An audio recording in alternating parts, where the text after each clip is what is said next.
You believe you'd notice if someone was controlling you. You imagine control looking like aggression, loud demands, or emotional blackmail. But with narcissists, that's not how it works. They don't need to scream. They don't need to threaten. They don't even need to look dangerous. What they need is access. Access to your mind, access to your needs, access to your trust. And once they have that, they don't take control, they convince you to give it away. That's the trick. That's the part no one tells you. Narcissists don't force submission. They manufacture confusion. They wrap their manipulation in charm, in warmth, in attention so intense it feels like love. It feels like gravity, but it's not love, it's architecture. They are not in a relationship with you. They are constructing something inside you, slowly, patiently, quietly. At first they study you, they listen carefully. They watch the way you smile when someone finally understands you. They notice the way you crave peace, how badly you want to be seen, how much effort you put into not being a burden. Then, they become the answer to every ache you didn't even realize you were carrying. That's how they get in, that's how they disarm you. And it doesn't feel like a trap. It feels like safety, like someone finally speaking your language. They mirror your passions, echo your values, admire your wounds. You don't see the manipulation because, at first, it looks like attention. It looks like being chosen. But slowly, things shift. They stop matching you and start managing you. Not in obvious ways, not in dramatic movie scene moments, in subtle ways, with raised eyebrows, with silence, with delayed responses that make you doubt if you've said something wrong. You start adjusting, just a little.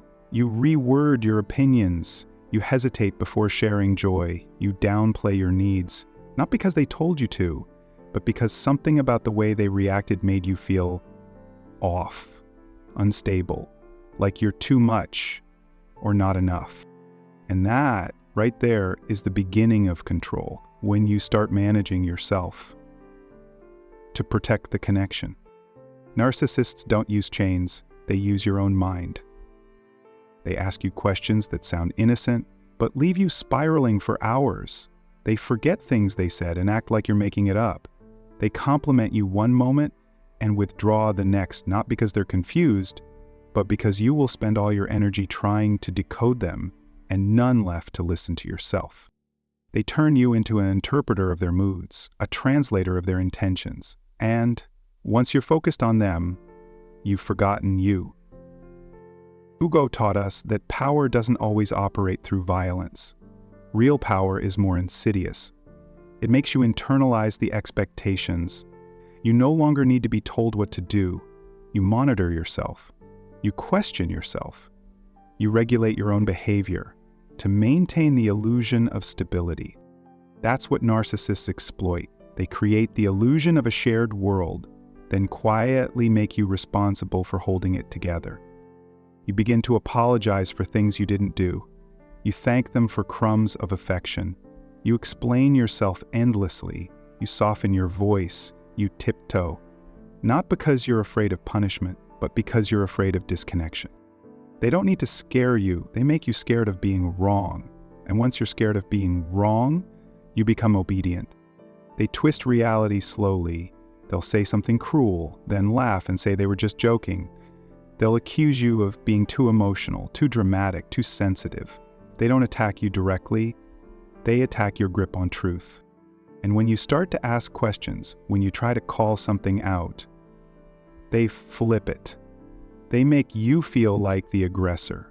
You become the one who needs to calm down, the one who's always making things complicated, the one who can't take a joke.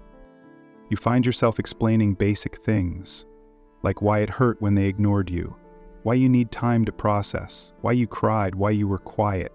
You explain and explain and explain, and still they don't understand, because they don't want to. Understanding you would mean giving up control, and control is the only thing they're actually committed to. They're not in love with you, they're in love with what you give them, the validation, the worship, the emotional labor. They want you close enough to keep feeding them, but never close enough to threaten their ego, and so they keep you just off balance. You never know where you stand. One day you're everything, the next you're invisible. It's never consistent. And that inconsistency isn't a flaw, it's the design. Because if they made you feel unworthy all the time, you'd leave. But if they make you feel amazing, sometimes, you stay. You stay for the potential, for the memory of the good days. You believe if you just try harder, love harder, stay calmer, it'll go back to the beginning. But the beginning was bait. Narcissists aren't looking for equals. They're looking for mirrors. They don't want to know you. They want to be seen by you, reflected in the most flattering light. And the second you stop reflecting them the way they like, they devalue you. They call you ungrateful, cold, difficult. They tell you how good they've been to you, how much they've tolerated, as if loving you is a favor they've been doing. And if you dare to walk away, they flip again. Suddenly they remember your worth. They love bomb you with apologies, promises, memories. They say they've changed, that they've realized everything, that they were scared, that they didn't mean it, that it was their past, their trauma, their stress. But it's not growth, it's panic. Panic that their supply is leaving. They'll say anything to get you back, not because they miss you, but because they miss the control. You see, Foucault also said something else. He said, power is tolerable only on condition that it masks a substantial part of itself.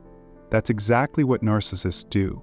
They never show the power, only the surface, only the charm, the affection, the story, the identity they created to win you over. But beneath that, it's a need to dominate, to control your perception of them, to control your perception of yourself. And they do it so well, you don't even see it as control. You see it as love, as connection, as destiny, because they made you forget how to recognize respect. They made manipulation feel like attention. They made silence feel like safety. They made chaos feel like passion. But now you see it. And once you see it, it starts to crumble, slowly, but surely. The cracks in the illusion widen. You realize the love wasn't real. It was a transaction. Your peace in exchange for their ego. Your stability for their drama. Your self-worth for their illusion of superiority. You don't owe them understanding. You don't owe them closure. You don't owe them another chance. What you owe is to yourself, to your mind, to your body, to the version of you that quietly suffered, that one who kept hoping, that one who kept trying to make sense of the senseless. You owe yourself the truth. They were never confused. They were calculated. And now that you know that, you can stop negotiating with the storm. You don't need to prove your pain. You don't need to gather evidence. You don't need to explain why it hurt. The fact that you felt erased is enough. You deserve relationships that feel like home, not like performance, not like decoding, not like trying to earn something that should have been free. And no, it's not your fault. You weren't stupid. You weren't naive. You weren't weak. You were open. You were honest. You were kind. That is not a flaw. That is not a failure. That's strength. But strength without boundaries becomes exhaustion. So now you build boundaries. Not walls, not revenge, not bitterness, just space. Space for you to hear your own thoughts again, to trust your gut again, to exist without bending. You will not be rewritten. Not again. Not for anyone. You will lose people when you choose yourself, but you'll also lose confusion. You'll lose manipulation. You'll lose the weight of constantly walking on eggshells. That loss is not emptiness. That's space. Space for clarity, for stillness, for peace that isn't dependent on being someone else's emotional caretaker. You've been taught that setting boundaries is cruel, that saying no is selfish, that leaving someone who loves you makes you heartless. But that's just another layer of control, the guilt, the shame, the invisible leash wrapped around your sense of responsibility. They taught you that loving someone means enduring them, that devotion is silence, that pain is proof of commitment. But real love doesn't require the burial of your identity. Real connection doesn't erase your voice. Control disguised as love is not love. It's fear dressed in intimacy. It's dominance wearing the costume of care. And now your only job is to remember who you were before they needed you to forget. That version of you that didn't apologize for having needs. The one who laughed freely. The one who didn't flinch when they got a text. The one who could sit in their own skin without wondering if they were too much. That person still exists. They've just been buried under years of conditioning. And it wasn't just this one narcissist. If you're honest, this pattern runs deeper. Maybe it started in childhood. Maybe your first model of love was inconsistent affection, conditional warmth, validation that came only when you were useful. So now, every time someone withdraws, you panic, you fawn, you perform. But that reaction, that's survival, not love. And you're allowed to outgrow survival. You don't need to be the fixer, the forgiver, the one who makes sense of everything. You can be the one who walks away, not in rage, not in revenge, just in self-respect. Because here's the thing about narcissists. They don't fear your anger. They fear your indifference, your detachment, your decision to disengage from their performance. Once you stop reacting, they lose their power. Silence becomes a revolution, and not the silence they forced on you, the one rooted in fear and suppression. No, this silence is different. This one is rooted in power, in choice, in the understanding that your energy is precious, that you no longer explain your worth to people committed to misunderstanding it. It won't happen overnight. There will be days you miss them, days you question yourself, days you wonder if you were the narcissist, because that's part of the residue they leave behind, self-doubt. But healing is not about always feeling strong. It's about honoring the part of you that finally said, enough. You will rebuild trust in yourself, slowly. And each time you say no, each time you resist the urge to reach out, each time you choose silence over proving a point, you get stronger. You come back to yourself. You will start to recognize red flags not as puzzles to solve, but as warnings to walk away. You will notice how good peace feels when it's not followed by panic. You will stop equating chaos with passion. You will begin to find intimacy that feels calm, not performative. And one day, someone will sit across from you, not trying to shape you, not trying to use you, not trying to siphon your light, but simply seeing you, accepting you, letting you be. And you'll know the difference. Because this time, you won't be walking into it empty.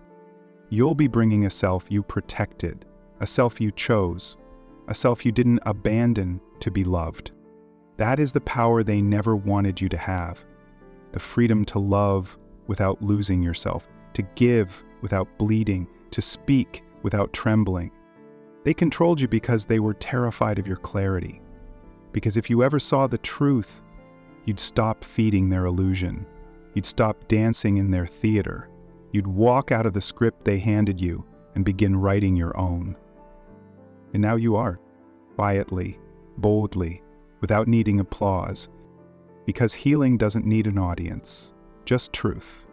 And the truth is, you're not broken, you're not too much, you're not hard to love, you were in the wrong story.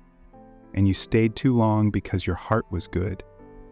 But now, your heart is wise. And that wisdom, that's your revolution. Not loud, but unstoppable.